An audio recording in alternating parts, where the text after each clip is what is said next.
여러분, 제가 겪은 시댁 이야기 한번 들어보실래요?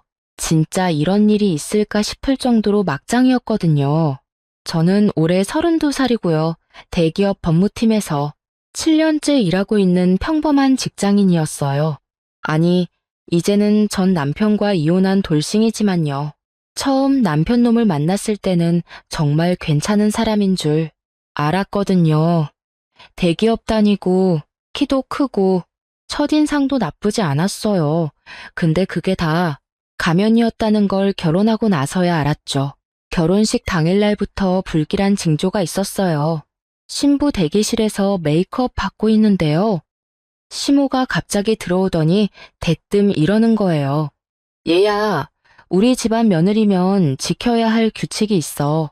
첫째, 매주 토요일은 무조건 시댁 방문. 둘째, 내 월급 통장은 시어머니인 내가 관리. 셋째, 애는 2년 안에 무조건 둘은 낳아야 해. 알겠니? 저는 순간 귀를 의심했어요. 지금이 조선시대도 아니고 무슨 월급 통장을 시모가 관리한다는 건지요. 근데 저도 가만히 있을 성격이 아니잖아요. 씩 웃으면서 이렇게 받아쳤죠. 어머님, 저도 규칙이 있는데요. 첫째, 토요일은 제 개인 시간이에요. 둘째, 제 돈은 당연히 제가 관리하고요. 셋째, 애는 제가 원할 때 낳을 거예요. 알겠죠? 시모 표정이 그렇게 일그러지는 거 처음 봤어요. 뭐라고? 네가 지금 시어머니한테 대들어? 농담이에요, 어머님. 근데 어머님 말씀은 진담이신 것 같네요. 그건 좀 곤란한데요. 그날부터 시작됐어요. 저와 시댁의 전쟁이요. 신혼 한 달째 되던 날이었어요. 시모가 새벽 6시에 전화를 하더라고요. 며느리가 아침 6시에 일어나서 밥도 못 차려? 당장 일어나서 아침밥 준비해. 저는 그때 생각했죠. 아, 이 여자 제대로 건드려 볼 필요가 있겠구나. 그래서 다음 날 알람을 50분에 맞춰놓고 기다렸어요. 시모가 6시 정각에 집에 쳐들어왔거든요. 네, 쳐들어왔다는 표현이 맞아요. 초인종도 안 누르고 비밀번호 누르고 들어왔으니까요. 밥은 차렸어? 네, 어머님 벌써 다 차려놨어요. 시모가 식탁 보더니 표정이 확 굳더라고요. 제가 뭘 차렸냐면요. 컵라면 3개랑 편의점 김치를 접시에 정성스럽게 담아놨거든요. 이게 뭐니? 이게 아침밥이야? 어머님이 6시 기상만 말씀하셔서요. 메뉴는 제 재량인 줄 알았는데 마음에 안 드세요? 당연히 밥이랑 국, 반찬을 차려야지. 아, 그럼 다음부터는 구체적으로 말씀해 주세요. 전 어머님이 뭘 원하시는지 어떻게 알아요? 시모가 막 화를 내려다가 참더라고요. 아마 아들한테 일러 바칠 거 생각하고 있었겠죠. 그 주 토요일에는 시고모까지 등장했어요. 시모보다 7살 많은 분인데 더 꼰대더라고요. 집에 들어오자마자 저를 위아래로 훑어보면서요. 아니, 며느리라는 게 시고모한테 절도 안 하고? 저는 쿨하게 대답했죠. 어머님, 요즘 세상에 누가 절을 해요? 시고모님이 저한테 세뱃돈 주실 것도 아니잖아요. 뭐? 이 버릇없는 것이. 맞아요. 저 버릇없어요. 그래도 시고모님보다는 나을 것 같은데요. 처음 보는 사람한테 반말부터 하시는 거 보니까요. 시고모가 시모를 쳐다보면서 막 뭐라고 하더라고요. 영수가 너 며느리 교육을 어떻게 시킨 거야? 시모도 당황스러웠는지 저를 노려보기만 하더라고요. 그때 남편 놈은 뭐 했냐고요? 거실에서 게임하고 있었어요. 마치 자기랑은 상관없는 일인 것처럼요. 그때 알았어야 했는데 이 남자가 얼마나 한심한 놈인지를요. 한 달쯤 지났을 때였나? 시모가 용돈 얘기를 꺼내더라고요. 거실에서 차 마시면서요. 우리 준혁이 용돈이 50만 원인데 당신은 한 달에 얼마나 벌어? 저는 일부러 애둘러서 대답했어요. 어머님보다는 많이 벌어요. 내가 교감연금으로 400만 원 받는데? 아, 그럼 저는 그것보다 훨씬 많이 버네요. 다행이에요. 어머님 용돈 달라고 안 하셔도 되겠네요. 사실 저는 월급 800만 원에 상여금까지 합치면 연봉이 1억 2천 정도 됐거든요. 근데 그걸 굳이 시모한테 알려줄 필요는 없잖아요? 그럼 시어머니 용돈으로 매달 50만 원씩 줘야지. 네? 왜요? 왜긴 왜야. 당연한 거지. 어머님, 교감연금 400만 원 받으시면서 왜 제 돈을 받으려고 하세요? 그 돈으로도 충분히 사실 수 있잖아요. 이게 정말 시어머니한테 이럴 수 있어? 그럼 어머님은 시할머니한테 용돈 드렸어요? 시모가 말문이 막혔는지 한참 저를 노려보다가 자리에서 벌떡 일어나더라고요. 우리 준혁이가 불쌍해서 어떻게 살아. 그리고는 현관문을 쾅 닫고 나가버렸어요. 저는 속으로 생각했죠. 여기서 내가 제일 불쌍하다고 말이죠. 신혼 2개월째 되던 날 신우가 집에 놀러 왔어요. 28살인데 아직도 부모님 집에 얹혀 살면서 알바도 안 하는 백수더라고요. 언니, 이 가방 어때요? 너무 예쁘지 않아요? 신우가 핸드폰으로 명품백 사진을 보여주더라고요. 300만 원짜리 가방이었어요. 와, 예쁘다. 지연아, 너도 일하면 한두 달만 모으면 살 수 있겠네? 에이, 언니가 사주면 안 돼요? 응, 안 돼. 난 내 돈으로 예쁜 거 사야지. 너도 그렇게 해. 일해서 번 돈으로 사면 더 뿌듯할 거야. 신우 표정이 확 굳더니 바로 일어나서 가더라고요. 그리고 30분도 안 돼서 시모한테서 전화가 왔어요. 신우이한테 그깟 가방 하나 못 사줘? 어머님이 사주세요. 교감연금 400만 원이시잖아요? 내 돈은 내 돈이고 제 돈도 제 돈이에요, 어머님. 그날 이후로 신우가 저를 완전 적대시하기 시작했어요. 어떻게 알았냐고요?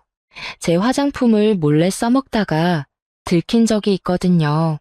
야, 네가 내 화장품을 왜 써?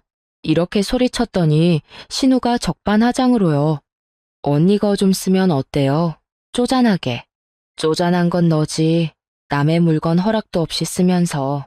근데요, 이게 끝이 아니었어요. 한 달 뒤에 카드 명세서를 보니까 제가 쓰지도 않은 백화점 결제가 100만 원이나 찍혀 있는 거예요. CCTV 확인해 보니 신우가 제 지갑에서 카드를 훔쳐서 쓴 거더라고요. 저는 바로 카드 정지시키고 경찰에 신고했어요. 신우가 경찰서에서 나오자마자 저한테 전화했어요. 언니가 어떻게 가족을 경찰에 신고해? 가족이 어떻게 카드를 도용해? 둘 중 하나야. 네가 가족이 아니거나 도둑이거나 뭐가 맞는 것 같아? 시모도 난리가 났죠.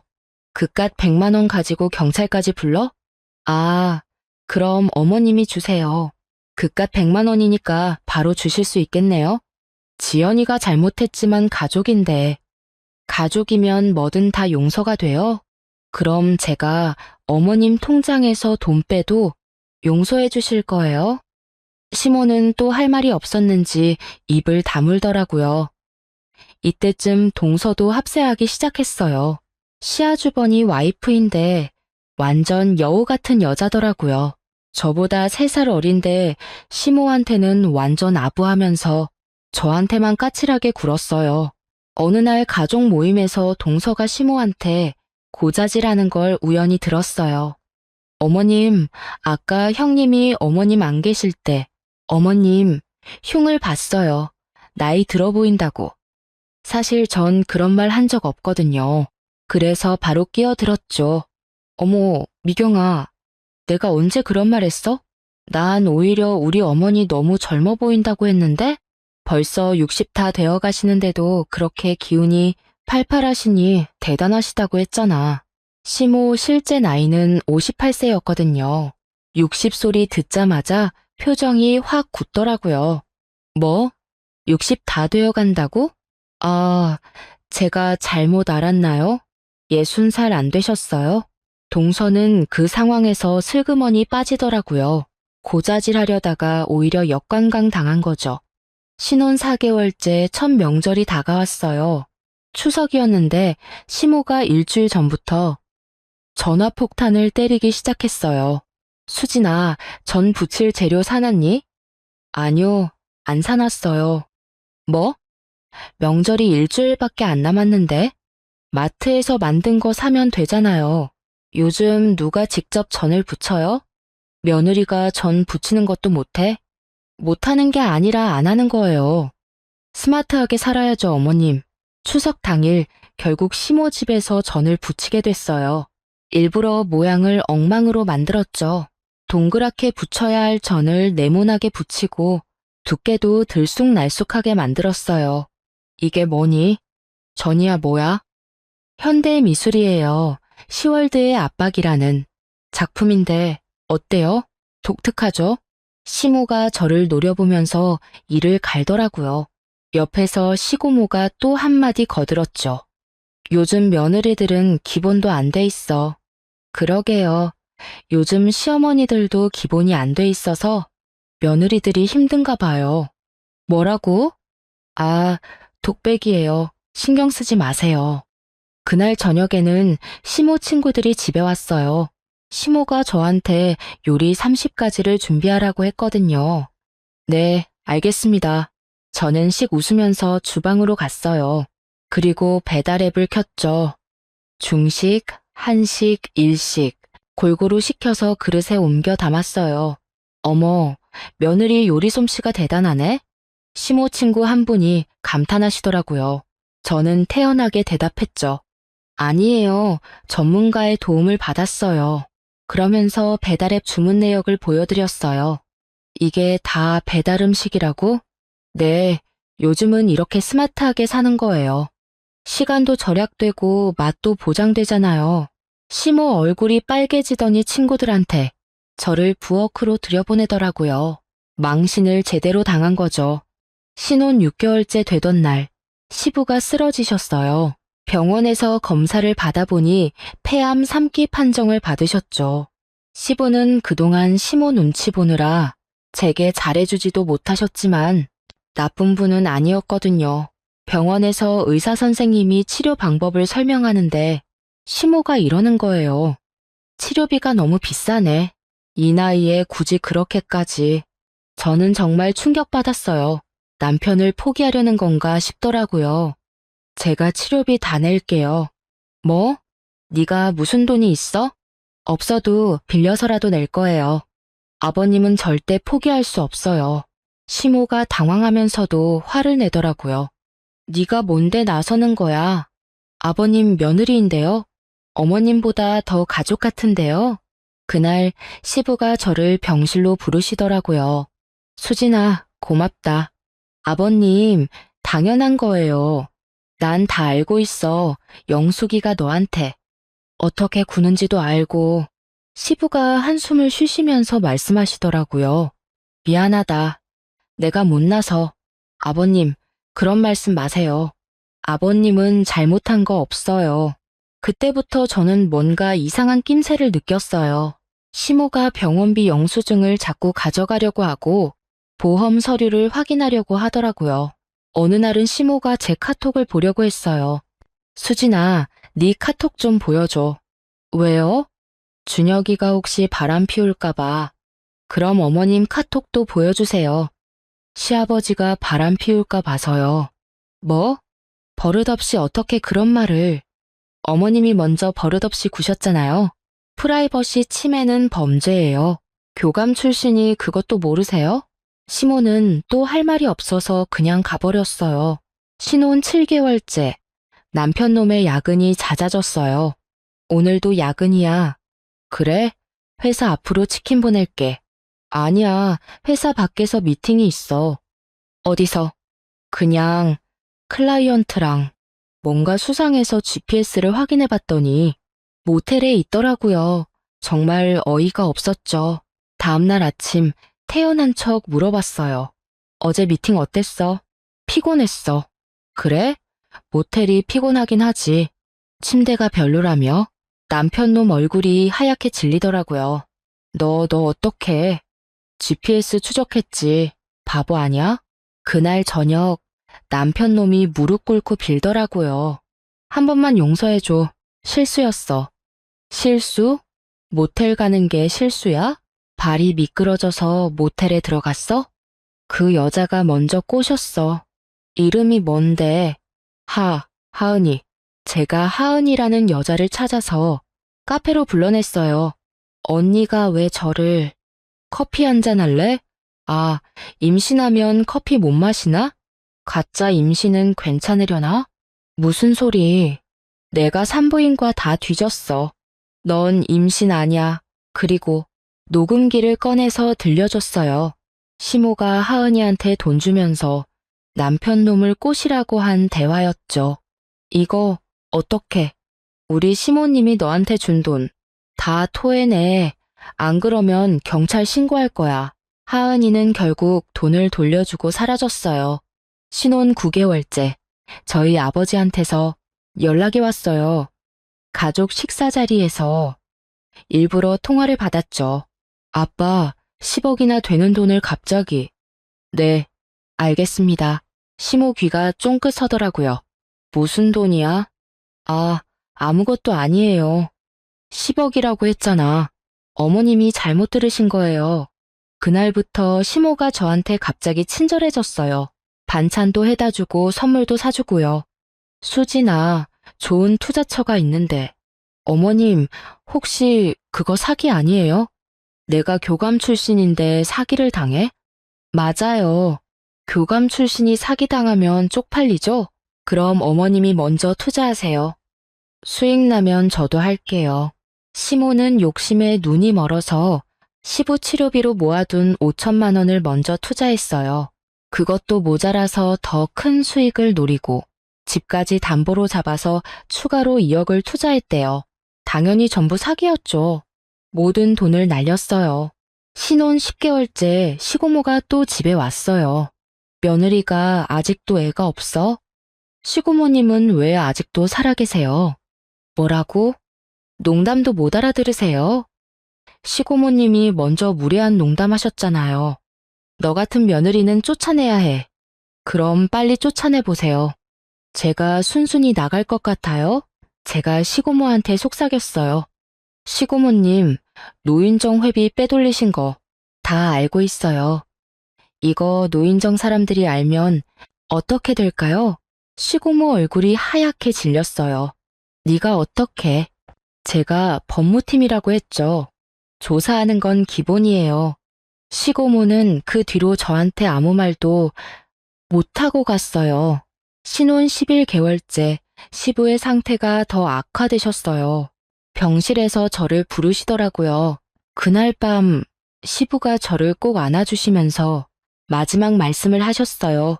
수진아, 내가 미안하다. 내가 못난 가장이라 우리 집안이 이렇게 됐어.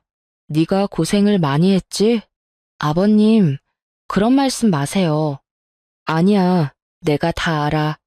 영숙이가 너한테 어떻게 했는지, 준혁이가 바람 피운 것도, 지연이가 너한테 한 짓도 다 알아. 시부가 눈물을 흘리시더라고요.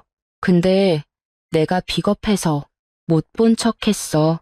정말 미안해. 아버님, 그래서 내게 부탁이 있어. 내가 못한 일을 네가 해줘. 저 악마들을 벌해줘. 그래야 내가 편히 눈을 감을 것 같아. 그래서 제가 약속했어요. 네, 아버님. 제가 다 해결할게요. 편히 눈 감으세요. 시부는 그제야 안심하신 듯 미소를 지으셨어요. 고맙다, 수진아. 넌 정말 우리 집안의 과분한 며느리였어. 그리고 이거 USB를 주시면서 말씀하셨어요. 영숙이가 내 치료비 빼돌린 증거, 준혁이 바람핀 증거 다 들어있다. 보험금 수익자도 너로 바꿨어. 그동안 고생했다. 하지만 이건 때가 되면 공개해라. 내 장례식 때 모두가 보는 앞에서 밝혀줘. 아버님, 우리 집안을 부탁한다. 저 악마들 빼고. 그리고 다음날 새벽, 시부는 조용히 눈을 감으셨어요. 장례식장에서 저는 조문객 200명 앞에서 일어섰어요. 여러분, 시아버님이 유언을 남기셨습니다. 프로젝터로 증거를 상영했어요. 시모가 돈 빼돌린 내역, 남편 빨리 죽었으면 하는 카톡, 남편 놈과 상간녀 불륜 사진, 시모가 상간녀한테 돈 준 내역. 조문객들이 다 충격받아서 웅성거리더라고요. 이럴 수가. 진짜 막장이네. 시모는 그 자리에서 쓰러질 뻔했어요. 장례 끝나고 보험금 이야기가 나왔어요. 보험사 직원이 서류를 들고 왔죠. 수익자가 박수진님으로 되어 있네요. 그럴 리 없어. 내가 부인이야. 죄송하지만 고인께서 직접 변경하셨습니다. 넌 그 돈 못 받아. 이미 받았는데요. 5억 전액 폐암 환자들 위해서 기부했어요. 아버님 이름으로요. 시모는 그때서야 모든 걸 잃었다는 걸 깨달았나 봐요. 펑펑 울면서 저한테 매달리더라고요. 제발 한 번만 용서해줘. 용서요? 어머님한테 그런 거 배운 적 없는데요. 어머님은 용서를 모르시잖아요. 그 사건 이후로 시모는 완전히 몰락했어요. 사기 투자로 집과 전 재산을 날렸고 교육청에 비리 제보가 들어가서 연금도 삭감됐고 친정에서도 의절당했어요. 신우도 엄마가 한심하다면서 떠났고요. 네가 다 꾸민 거지? 아니요, 어머님이 자초한 거예요. 전 그냥 지켜봤을 뿐이에요. 남편놈 회사에도 불륜 사실을 익명으로 제보했어요. 결국 좌천당하고 상간녀는 해고됐죠. 수진아, 제발 용서해줘. 용서는 무슨, 이혼이나 하자. 이혼 법정에서 판사님이 판결하셨어요. 위자료 3억 지급. 3억이나요? 적죠? 제 1년치 연봉인데. 그래도 어머님 교감연금보다는 많네요. 그렇게 이혼하고 15개월이 지난 지금 저는 새로운 삶을 살고 있어요. 아버지 회사 법무이사가 됐고 연봉도 2억으로 올랐어요. 스타트업 CEO인 새 남편도 만났고요. 재산이 30억 되더라고요. 지금은 쌍둥이 임신 중이에요. 이제 제가 놓쳤던 몇 가지 에피소드를 더 들려드릴게요. 제가 어떻게 그 지옥 같은 시댁에서 버텼는지, 그리고 어떻게 완벽하게 복수했는지요. 시댁이 완전히 망한 후 시부 돌아가시고 나서 일주일쯤 지났을 때였어요. 시모가 저희 집에 불쑥 찾아왔더라고요. 초인종도 안 누르고 비밀번호 누르면서 들어오려는데 제가 비밀번호를 바꿔놨거든요. 문 밖에서 시모가 소리치더라고요. 야, 문 열어. 비밀번호 왜 바꿨어? 어머님, 이제 남이잖아요. 초인종 누르고 기다리세요. 뭐? 남이라고? 아버님도 돌아가셨고 저랑 남편놈이랑 이혼 진행 중인데 무슨 사이예요? 시모가 발을 동동 구르면서 문을 두드리더라고요. 당장 열어. 내가 시어머니야. 전 시어머니요. 이제 아니에요. 결국 시모는 그냥 돌아갔어요. 근데 그날 저녁에 남편놈이 전화하더라고요. 엄마한테 왜 그래? 왜 그러긴 당연한 거 아니야? 우리 이혼하는데 왜 네 엄마가 우리 집에 와? 그래도 어른이잖아. 어른? 그 나이 먹고 남의 집 비밀번호 몰래 누르고 들어오는 게 어른이야? 도둑이지. 남편놈이 말을 더듬더라고요. 그래도는 무슨, 네, 엄마 집에나 가서 살아. 아, 맞다. 너희 집 압류당했지? 투자 사기 때문에. 그때 알았어요. 시모가 정말 빈털터리가 됐다는 걸요. 시부 치료비로 모아둔 돈을 빼돌려서 사기 투자에 넣었다가 다 날렸고 집까지 담보로 잡혀서 날아갔더라고요.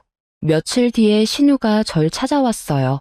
예전 같았으면 무시하고 들어왔을 텐데 이번엔 카페로 불러냈더라고요. 언니, 우리 엄마 좀 도와줘. 왜 내가? 그래도 한때는 가족이었잖아. 한때는 맞네. 지금은 아니고. 신우가 울먹이면서 말하더라고요. 엄마가 길거리에서 자고 있어. 그래? 힘들겠네. 근데 그게 나랑 무슨 상관이야? 언니가 너무해. 내가 너무한 게 아니라 네 엄마가 자초한 거야. 남편 치료비 빼돌리고 며느리 괴롭히고 불륜까지 조장했는데 누가 도와주겠어? 신우가 갑자기 화를 내더라고요. 언니 때문에 우리 가족이 망했어. 아니, 너희 엄마 때문에 너희 가족이 망한 거야. 나는 그냥 사실을 밝혔을 뿐이고, 그러면서 제가 증거를 하나 더 꺼냈어요. 참고로, 너도 엄마 돈 빼돌렸지? 여기 통장 내역 다 있어. 신우 얼굴이 하얗게 질렸어요. 이걸 어떻게? 내가 법무팀이라니까. 이것도 신고할까? 신우는 아무 말도 못하고 가버렸어요. 그 후로 동서도 연락이 왔어요. 시댁이 완전히 무너진 후 시아주번이랑 이혼한다면서요. 형님, 저 이혼해요. 그래? 잘 됐네. 형님은 어떻게 그렇게 당당할 수 있어요? 처음부터 당당했어. 너처럼 시모한테 아부 안 했으니까. 저도 형님처럼 살고 싶어요. 그럼 이제부터라도 당당하게 살아. 누구 눈치 보지 말고. 사실 동서는 그나마 나은 편이었어요. 시모한테 세뇌당해서 그랬을 뿐 본성은 나쁘지 않았거든요. 이혼 재판이 진행되면서 더 가관인 일들이 드러났어요. 남편 놈이 회사 공금을 횡령한 것도 들통났거든요. 법원에서 판사님이 물어보시더라고요. 피고인은 회사 공금 5천만 원을 개인적으로 사용한 게 맞습니까? 남편 놈이 고개를 숙이고 인정했어요. 그 돈으로 뭘 하셨죠? 어머니 투자금으로. 투자가 아니라 도박이었던 거 아닙니까? 검사가 증거를 제출했어요. 불법 도박 사이트 이용 내역이었죠. 이것도 투자라고 우기실 겁니까? 남편 놈은 아무 말도 못했어요. 그날 재판 끝나고 복도에서 시모를 만났는데 완전 다른 사람이 됐더라고요. 예전에 그 도도하고 거만한 모습은 온데간데 없고 초라한 할머니가 서 있었어요. 수진아, 한 번만. 어머님, 아니 아줌마, 이제 그만하세요. 보기 안쓰러워요. 내가 잘못했어. 용서해줘. 용서는 신께 구하세요. 전 용서할 권리도 의무도 없어요. 시모가 갑자기 무릎을 꿇더라고요. 제발 돈이라도. 돈이요? 어머님이 그렇게 무시하던 며느리한테 돈을 구걸하시는 거예요? 교감 출신이 이렇게 추락하시다니 안타깝네요. 그때 경비 아저씨가 오셔서 시모를 일으켜 세우고 내보내셨어요. 아주머니, 여기서 이러시면 안 됩니다. 난 아무 잘못도 안 했는데. 시모가 끌려가면서도 계속 소리쳤어요. 정말 불쌍해 보이긴 했지만 자업자득이잖아요. 그 후로 제 친정 부모님께 모든 사실을 말씀드렸어요. 엄마가 펑펑 우시면서 저를 안아주시더라고요. 우리 딸이 얼마나 힘들었을까. 엄마, 전 괜찮아요. 오히려 후련해요. 아빠는 화를 내시더라고요. 그 집안 놈들을 가만두지 않겠어. 아빠, 이미 다 망했어요. 더 이상 건드릴 것도 없어요. 친정 부모님 덕분에 마음이 많이 편해졌어요. 그리고 3개월쯤 지났을 때 지인 소개로 지금 남편을 만났어요. 스타트업 대표인데 정말 젠틀하고 저를 존중해주는 사람이더라고요. 첫 만남에서 제가 돌싱이라고 솔직히 말했어요. 전 이혼했어요. 시댁 문제로요. 그러셨군요. 힘드셨겠어요. 괜찮으시면 자세한 얘기 들으실래요? 그래서 처음부터 끝까지 다 얘기했어요. 보통 남자들은 부담스러워 할 텐데 이 사람은 오히려 저를 대단하다고 하더라고요. 정말 당당하게 사셨네요. 멋있어요. 돌싱인데도 괜찮으세요? 과거는 과거일 뿐이에요. 중요한 건 현재와 미래죠. 그렇게 연애를 시작했고 6개월 만에 재혼했어요. 재혼할 때 새 시댁분들을 만났는데 정말 천국과 지옥 차이더라고요. 새 시어머니가 처음 만났을 때 이렇게 말씀하셨어요. 수진 씨, 우리 아들이 재혼하는데도 선뜻 결정해줘서 고마워요. 아니에요, 어머님. 우리는 간섭 안 할 테니까 둘이 행복하게만 살아요. 진짜 시어머니가 이렇게 말씀하시는 거 처음 들어봤어요. 새 시아버지도 너무 좋으신 분이에요. 수진 씨가 법무 쪽 일한다고 들었어요. 우리 회사도 법무자문 좀 부탁해도 될까요? 물론이죠, 아버님. 아버님은 무슨 그냥 편하게 불러요. 이렇게 편하고 서로 존중하는 시댁이 있다는 게 신기했어요. 재혼하고 2달쯤 지났을 때 길에서 우연히 전 신우를 만났어요. 편의점 알바를 시작한 것 같더라고요. 언니, 지연아, 잘 지내? 언니는 재혼했다면서? 응, 잘 살고 있어. 신우가 한참 저를 보더니 눈물을 흘리더라고요. 언니 미안해. 그때 내가 정말 나빴어. 이제 와서 그런 말 해도 알아. 근데 꼭 사과하고 싶었어. 신우가 많이 변한 것 같았어요. 예전에 그 건방진 모습은 없고 그냥 평범한 알바생이 되어 있었죠. 엄마는 어떻게 지내? 모르겠어. 연락 안 해. 그래도 엄마인데. 언니한테 그런 짓 한 엄마를 내가 왜 챙겨야 해. 난 언니 편이야. 의외의 말이었어요. 신우가 절 위해주다니요. 고마워, 지연아. 언니가 고마워할 게 뭐 있어. 내가 그동안 한 짓을 생각하면 신우는 그렇게 울면서 가버렸어요. 또 1달쯤 지났을 때 전 남편한테서 편지가 왔어요. 교도소에서 보낸 거더라고요. 횡령죄로 실형을 살고 있었거든요. 편지 내용은 대충 이랬어요. 수진아, 미안하다. 내가 정말 바보였어. 엄마 말만 듣고 너를 무시했던 것, 바람 피웠던 것, 다 내 잘못이야. 용서는 바라지 않아. 그저 미안하다는 말만 전하고 싶었어. 편지를 읽고 한참 생각했어요. 답장을 할까 말까 고민하다가 결국 안 했어요. 이제 정말 남이니까요. 그러던 어느 날 경찰서에서 연락이 왔어요. 박수진 씨죠? 최영숙 씨 아세요? 네, 전 시어머니인데요. 무슨 일이죠? 최영숙 씨가 사기죄로 구속됐습니다. 사기요? 알고 보니 시모가 또 사기를 쳤더라고요. 이번엔 남을 속여서 돈을 뜯어낸 거였어요.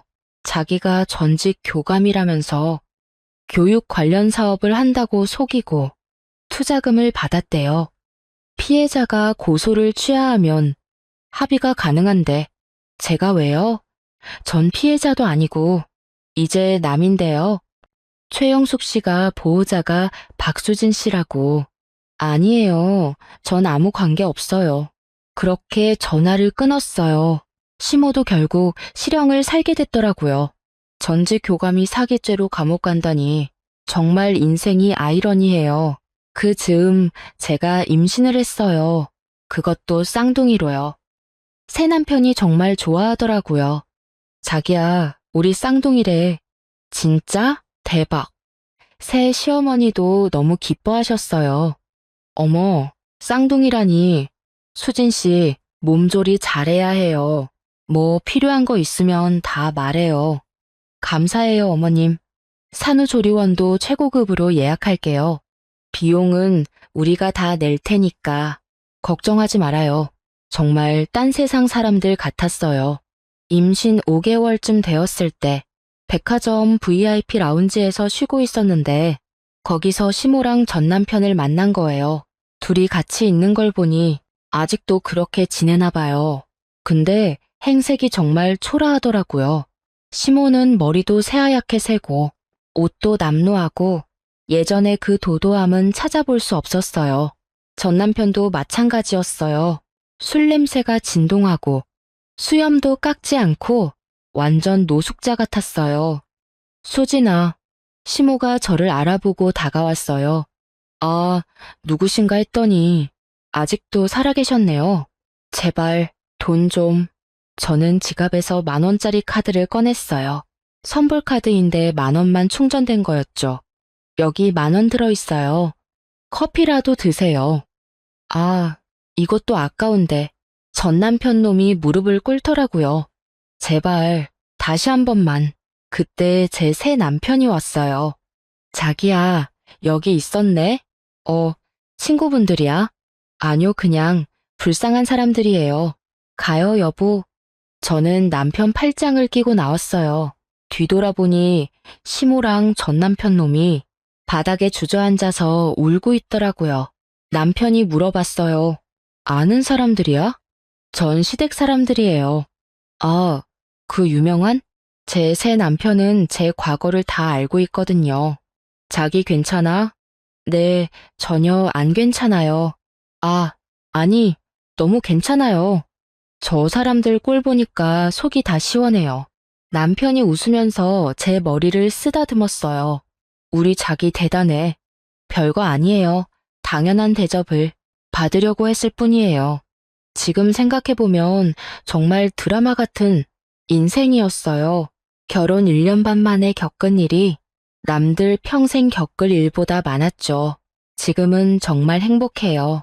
새 남편은 저를 공주님처럼 대해주고, 새 시댁도 저를 딸처럼 아껴주시고, 곧 쌍둥이도 태어날 거고요.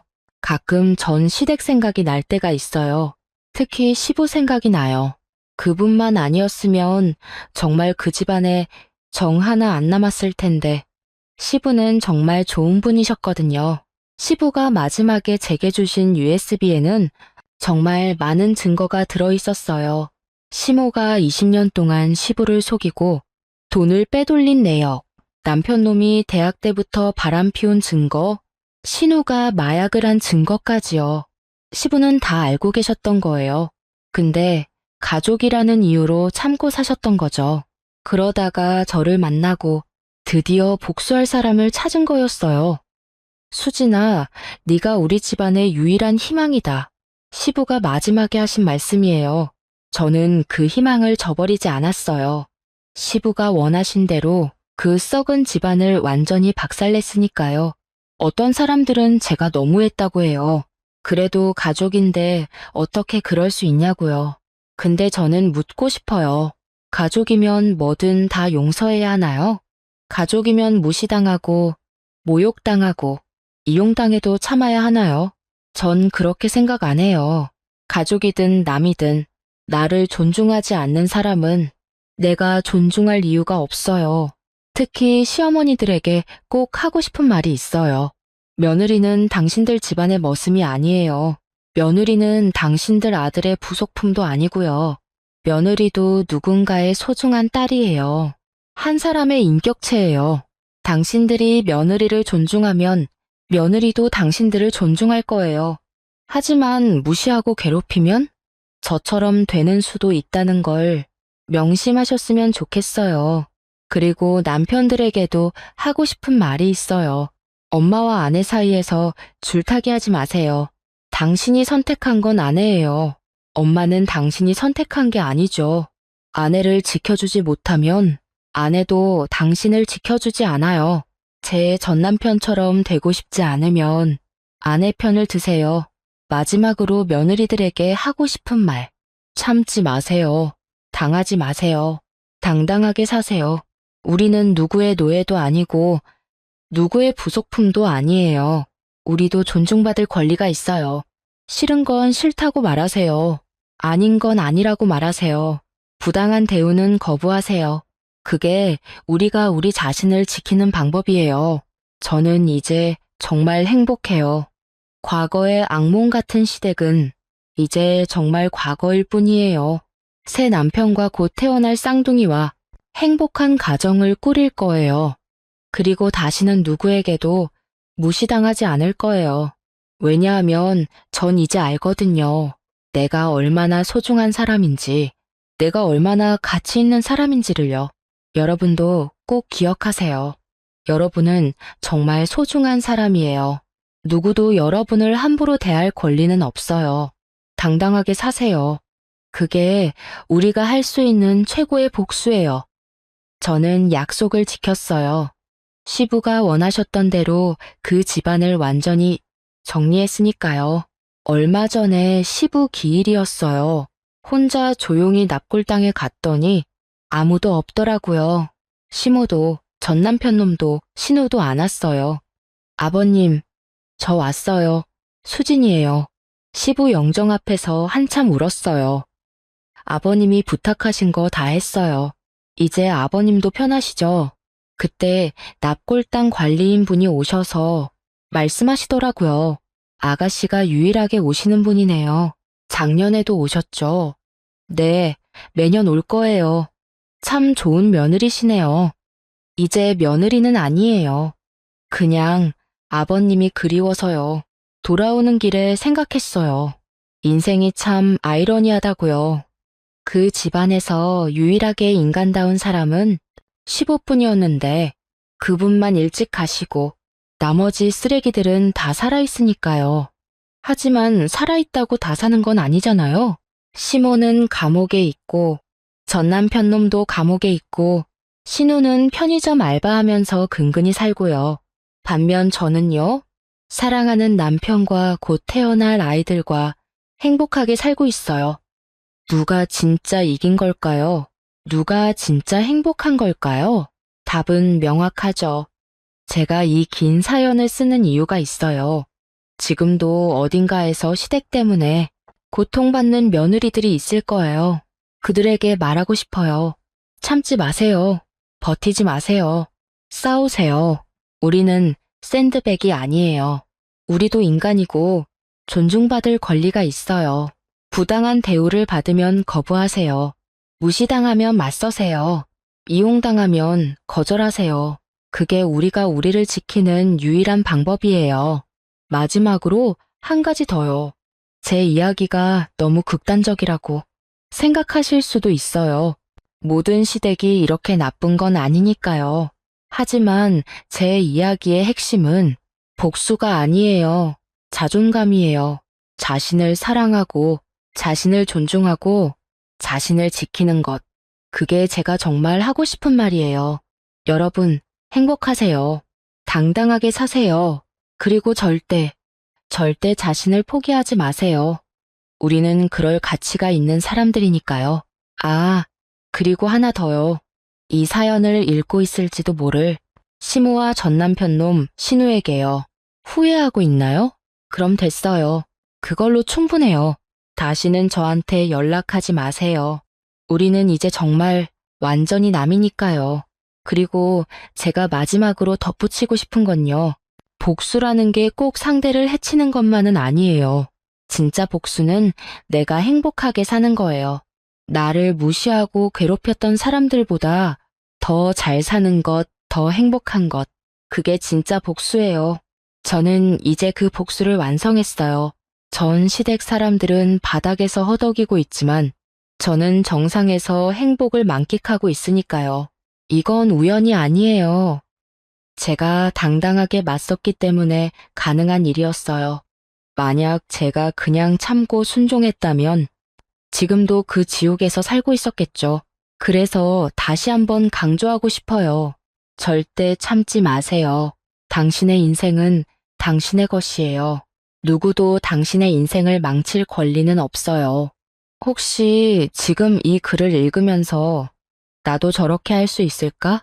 고민하시는 분들이 있다면 할 수 있어요. 정말로요. 저도 처음엔 무서웠어요. 시댁과 맞서는 게 두려웠고, 이혼이 두려웠고, 혼자가 되는 게 두려웠어요. 하지만 그 두려움을 극복하니까 더 큰 행복이 기다리고 있었어요. 진짜 나를 사랑해주는 사람, 진짜 나를 존중해주는 가족, 진짜 행복한 삶이요. 그러니까 두려워하지 마세요. 당신도 충분히 할 수 있어요. 당신도 행복할 자격이 있어요. 그럼 전 이만 줄일게요. 긴 사연 들어주셔서 감사해요. 모두들 행복한 하루 되세요. 그리고 꼭 기억하세요. 당신은 소중한 사람이에요.